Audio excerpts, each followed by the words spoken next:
సగటున ఎక్కువ శాతం అమెరికన్స్ వారి టూత్ బ్రష్లను సంవత్సరానికి 2 సార్లు మాత్రమే మారుస్తున్నారట.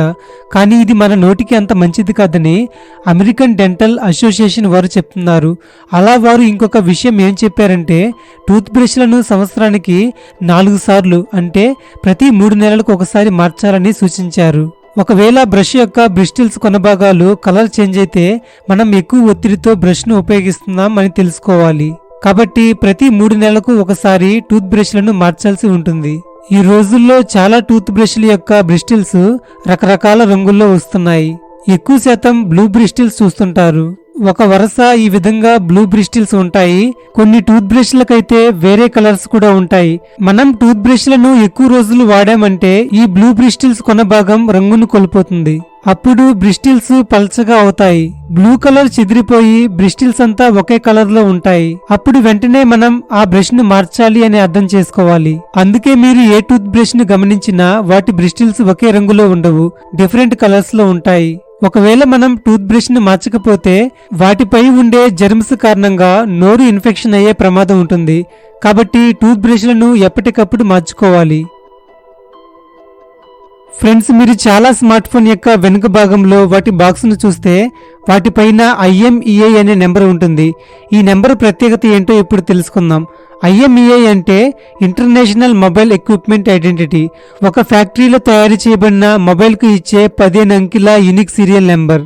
ఈ number global system for mobile communication ద్వారా పనిచేస్తుంది. మొబైల్ను ఉపయోగించే వ్యక్తికి సంబంధించిన ఎటువంటి సమాచారం ఈ నెంబర్లో ఉండదు. ఈ నెంబర్ ఇంకా ఉపయోగంలో ఉన్న మొబైల్ను ట్రాక్ చేయడానికి యూజ్ అవుతుంది. దీని ద్వారా ఎవరైనా మొబైల్ను దొంగలిస్తే ఆ దేశంలోని నెట్వర్క్ను ఉపయోగించుకుని అలాగే పోయిన మొబైల్కు సంబంధించిన IMEI నెంబర్ ద్వారా మొబైల్ ఎక్కడ ఉందో ట్రాక్ చేయవచ్చు. ఫ్రెండ్స్, మీరు IMEI ఇన్ఫో అనే వెబ్సైట్లో మీ మొబైల్ యొక్క IMEI నెంబర్ను టైప్ చేయండి. అక్కడ మీ మొబైల్ నెంబర్ సమాచారం వస్తుంది. మూవీస్ లో వచ్చే ఎన్నో యాక్షన్ అండ్ అడ్వెంచర్ సీన్స్ ను చూసినప్పుడు ఇవి ఎలా సాధ్యమనిపిస్తుంది. చాలా సీన్స్ VFX ను ఆధారం చేసుకుని ఉంటాయి. అయితే కొన్ని మూవీస్ లో పెట్రోల్ తో నిండిన నీళ్ల కుంటలో కాలుతున్న చిన్న సిగరెట్ ను వేసినప్పుడు ఒక్కసారిగా ఆ ప్రాంతంలో మంట విజృంభిస్తుంది. కానీ నిజానికి ఇది సాధ్యం కాదు. దీని మీద పరిశోధకులు 2000 సార్లు సిగరెట్ తో పెట్రోల్ ని మండించాలని ప్రయత్నించినప్పుడు 100% ఫెయిల్ అయిపోయారు. కానీ మూవీస్ లో మాత్రం చాలా అద్భుతంగా చూపిస్తుంటారు. పాతకాలంలో మూవీస్ లో ఏవైనా ఫైర్ సీన్స్ ఉంటే వాటిని ఎక్కువగా గ్యాస్ ఫైర్ తో చేసేవారు. కానీ ప్రస్తుతం ఎక్కువగా CGI ను ఉపయోగించుకొని ఫైర్ సీన్స్ చేస్తున్నారు. కొన్ని పర్టికులర్ సీన్స్ కు మాత్రమే రియాలిటీగా కనిపించడం కోసం రియల్ ఫైర్ ను సృష్టిస్తున్నారు. MB అంటే మెగాబైట్ అని, GB అంటే జిగాబైట్ అని మనకు తెలుసు. Megabyte, gigabyte, terabyte, petabyte, exabyte, zettabyte, yottabyte. అయితే ఇందులో బైట్ అంటే ఏంటో మీకు తెలుసా? బైట్ అంటే 8 బైనరీ డిజిట్స్ లేదా బిట్స్ కలిగి ఉన్న ఒక యూనిట్. వెర్నర్ బకాజ్ అనే వ్యక్తి 1956లో IBM కంప్యూటర్స్ మీద పనిచేస్తూ ఉన్నప్పుడు ఈ బైట్ అనే దాన్ని కనుగొన్నాడు. ఈ విధంగా 1000 బైట్స్ ఉంటే 1 KB అని, 1,00,000 బైట్స్ ఉంటే 1 MB అని, 10 కోట్ల బైట్స్ ఉంటే 1 GB అని, 100 లక్షల కోట్లు ఉంటే పెటాబైట్ అని, ఇక చివరిగా యోటాబైట్ కు ఇన్ని కోట్లు ఉంటాయి. దీన్ని లెక్కించటానికే చాలా కష్టంగా ఉంటుంది. ఇక స్టోరేజ్ ఎంత ఉంటుంది? అలాగే ఇన్ని కోట్ల బైట్స్ స్టోరేజ్ కేవలం ఒక వేలి కొన మీద పట్టగలిగేంత మెమరీ చిప్ లో ఉండడం ఇంకా ఆశ్చర్యం. భవిష్యత్తులో ఇంకా నానో టెక్నాలజీ అభివృద్ధి చెందితే ఈ స్టోరేజ్ సైజ్ చాలా తగ్గిపోతుంది. సరదాగా 3 గంటల సేపు ఎంటర్టైన్ అవ్వటానికి మూవీస్ ను చూస్తుంటారు. లాజిక్స్ ను మ్యాజిక్స్ ను వదిలేస్తేనే మూవీస్ ను బాగా చూడగలం. అలాగే మూవీస్ లో మంచిగా ప్రేరేపించే అంశాలను కూడా ఎవరూ అంతగా సీరియస్ గా తీసుకోరు. కాసేపు ఇలాగ ఉంటే బాగుంటుందని మాత్రమే అనుకుంటారు. అయితే 2023 మార్చి 3న రిలీజ్ అయిన బలగం సినిమా 45 ఏండ్ల క్రితం విడిపోయిన వారందరినీ ఒకటి చేసింది. ఇక విషయంలోకి వెళ్తే మంచిర్యాల జిల్లా వేములపల్లి మండలం నీలవాయి గ్రామానికి చెందిన బ్యాండ్రెడ్డి పోసక్క దంపతులకు మొత్తం 6 సంతానం. మనవరాలతో కలిసి కుటుంబ సభ్యులు మొత్తం 48 మంది. మంచిర్యాల, కరీంనగర్, జయశంకర్, భూపాలపల్లి జిల్లాలో వేరువేరుగా నివాసం ఉంటున్నారు. బ్యాండ్రెడ్డి పెద్ద కుమారుడు పుష్పిరెడ్డి, బాపిరెడ్డి, కోడలు సరోజిని దంపతులు CCC నస్పూర్లో ఉంటున్నారు. వీరు ప్రత్యేక చొరవ తీసుకుని దూర ప్రాంతంలో నివాసం ఉంటున్న బంధువులందరితో మాట్లాడి ఆదివారం రోజు మంచిర్యాలకు రప్పించి బలగం సినిమాను చూపించారు. మతాల పట్టింపులకు పోయి బంధుత్వాలు దూరమైన విధానాన్ని ఈ సినిమా చూపించడంతో వారంతా భావోద్వేగానికి గురి అయ్యారు. ఇకపై అందరూ కలిసి ఉండాలని నిర్ణయించుకున్నారు. ఆ తర్వాత రోజు ఒక ఫంక్షన్ హాల్లో అందరూ కలిసి ఆటపాటలతో సందడి చేశారు. బలగం లాంటి సినిమాలు తీస్తేనే సమాజంలో గుర్తింపు ఉంటుందని పేర్కొన్నారు. ఫ్రెండ్స్, మన శరీరంలోని ఏ ప్లేస్లో గుచ్చినా మనకి నొప్పి పుడుతుంది. చేతులు, కాళ్ళు, ముఖం ఇలా ఏ భాగాన్ని గుచ్చినా నొప్పి వస్తుంది. కానీ ఒక్కసారి మోచేతి కింద ఉన్న భాగాన్ని గుచ్చి చూడండి, అస్సలు నొప్పి అనేదే రాదు. అయితే ఇలా నొప్పి ఎందుకు రాలేదో అని ఆలోచించారా? దానికి సమాధానం ఇప్పుడు తెలుసుకుందాం. మన చర్మం మీద మనకు చాలా రకాల నవ్వుసు ఉంటాయి. కొన్ని నవ్వుసు ప్రత్యేకంగా చలిని మరియు వేడిని గ్రహించడానికి, కొన్ని కట్ అయినప్పుడు లేదా గాయమైనప్పుడు, సెల్స్ డ్యామేజ్ అయినప్పుడు స్పందిస్తాయి. మరికొన్ని నవ్వుసు ఒత్తిడి, తాకిడిని కూడా గ్రహిస్తాయి. అయితే మన మోచేయి కింద ఉన్న చర్మంలోని నవ్వుస్ అనేవి చాలా తక్కువ మొత్తంలో ఉంటాయి మరియు వాటి పెయిన్ డిటెక్టర్స్ కూడా తక్కువ ఉంటాయి. తద్వారా అక్కడ స్పర్శ చాలా తక్కువలో ఉంటుంది. అందుకే మనం ఎంత గుచ్చినా ఆ ప్రాంతంలో నొప్పి ఉండదు. ఫ్రెండ్స్, నెక్స్ట్ ఫ్యాక్ట్లోకి వెళ్ళబోయే ముందు ఒక మాట. ఎలాగో వీడియోని చూస్తున్నారు కాబట్టి ఎవరికైతే వీడియో నచ్చింది అనుకుంటే వారు ఒకసారి వీడియోని లైక్ చేయండి. అలా చేయటం వల్ల ఈ వీడియో మరికొంతమందికి రీచ్ అయ్యే అవకాశం ఉంటుంది. అలాగే మన ఛానల్ కూడా గ్రోత్ అవుతుంది. కాబట్టి ప్రతి ఒక్కరూ వీడియోని లైక్ చేయండి.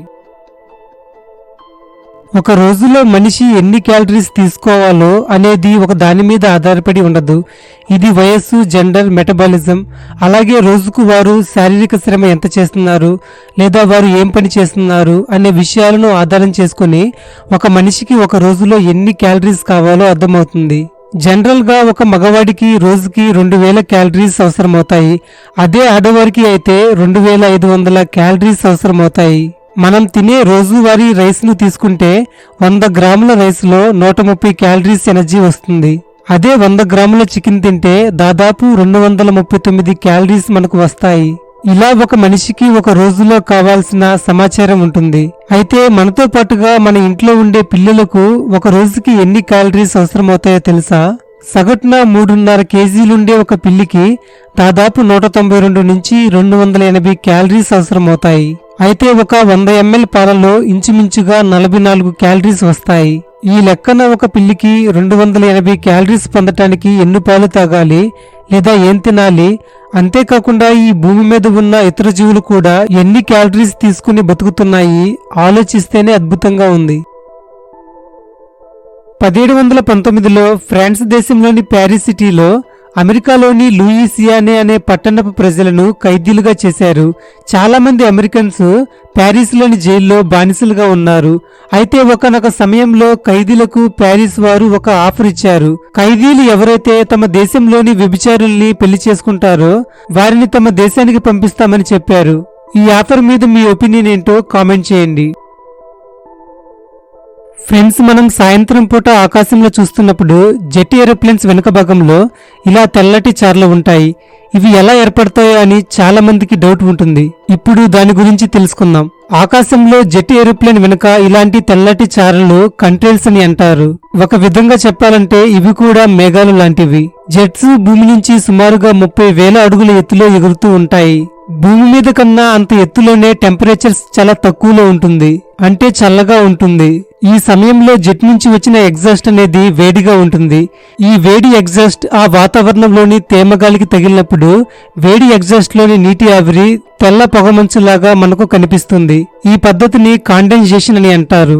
సేమ్ ఇదే ప్రాసెస్ చలికాలంలో మంచు పడే సమయంలో మనం శ్వాసను వదిలితే ఆ ప్రాంతంలో తెల్లటి ఇలాంటి లేయర్ ఫామ్ అవుతుంది. మీరు గమనించే ఉంటారు. సేమ్ ఇలానే జెట్ ఏరోప్లేన్ లో కూడా జరుగుతుంది. ఈ ప్రపంచంలోనే అత్యంత తక్కువ వయసులోనే ఎంపీ అయిన వ్యక్తి హనా రాహైతి. న్యూజిలాండ్ కి చెందిన ఈవిడ కేవలం 21 సంవత్సరాలకే పార్లమెంట్ మెంబర్ అయింది. స్వామి వివేకానంద యూత్ ఐకాన్, భారత కీర్తిని ప్రపంచ దేశాలలో చాటి చెప్పిన మహోన్నత వ్యక్తి. 1893లో వివేకానంద గారు చికాగోలోని ఆర్ట్ ఇన్స్టిట్యూట్లో ఉపన్యాసం ఇచ్చారు. ఎంతో మృదువైన మాటలు, ఆత్మీయమైన పలకరింపులు దానిలో ఉన్నాయి.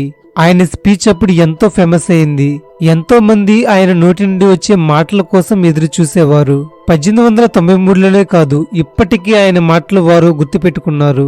చికాగో ఆర్ట్ ఇన్స్టిట్యూట్ లో ఉన్న మెట్ల మీద ఆయన పలికిన 473 పదాలు ఇప్పటికీ డిజిటల్గా డిస్ప్లే చేస్తున్నారు. ఆయన ఉపన్యాసం ఎంత ప్రభావాన్ని చూపాయో అర్థమవుతుంది. మన ప్రతిబింబాన్ని ఉన్నది ఉన్నట్టుగా చూపించేది మిర్రర్. నిత్య జీవితంలో అద్దం చూసుకోకుండా ఎవ్వరూ ఉండరు. మన భావాలను, మన ముఖాలను న్యాచురల్గా చూపించేవి ఇవి. అయితే ఇప్పుడు మీకు ఒక కొత్త రకమైన మిర్రర్ గురించి చెప్తాను. TAL అనే కంపెనీ నాన్ రివర్సింగ్ మిర్రర్ను తయారు చేస్తుంది. మనం ఈ అద్దంలో ఒక వస్తువుని కుడికి చూపిస్తే అది ఎడమకు చూపిస్తుంది. అంటే మనల్ని ఇతరులు ఎలా చూస్తారో, వారికి మనం ఏ కోణంలో కనిపిస్తామో ఆ విధంగా ఈ అద్దం కనిపిస్తుంది. Thank you for watching. ఇలాంటి మరికొన్ని ఇంట్రెస్టింగ్ వీడియోస్ కోసం ఛానల్ను ఇప్పుడే సబ్స్క్రైబ్ చేసుకోండి. అలాగే వీడియోని నచ్చితే తప్పకుండా లైక్ చేయండి. మీ ఫ్రెండ్స్ కూడా ఈ వీడియోని షేర్ చేయండి. Thank you for watching.